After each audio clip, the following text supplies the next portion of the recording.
Alright guys, got another little short video for you here. Working on a Suzuki lt80 for a friend of mine. He just picked it up. Probably been sitting. It starts right up, but it's got a light stumble. Doesn't really like the runoff choke. So got some junk in the bottom of that carburetor. And then kind of see, you guys can't really see it, but pop the pilot jet and the main jet out, make sure they're nice and clean. I'm sure that pilot jet has some junk going on in there. Probably throw a new needle and seat in there if I have the right one, or I'll just go run to the cycle center. But I'll get another clip once I get these jets pulled out and cleaned up.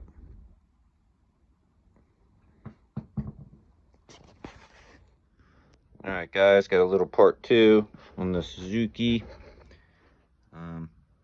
Here's the new needle and seat. Got it sitting there. We got the old one over there. The main jet and the pilot jet out. I'm gonna clean those up. Still got to clean up carburetor and the float bowl a little bit, but it should only take a couple minutes, and we'll get this thing back together. Alright guys, got the carburetor all cleaned up, all put back together. Got the new needle and seat installed. Swapped over to the 90 main jet instead of the stock, which is 92.5. Pretty sure this is the recommended jet for the FMF exhaust or the Boyesen reeds. So we're gonna put this back together, and I'll try to show you how I get the carburetor back on these, but just make sure you get that. Don't forget that O-ring behind the carburetor, because it goes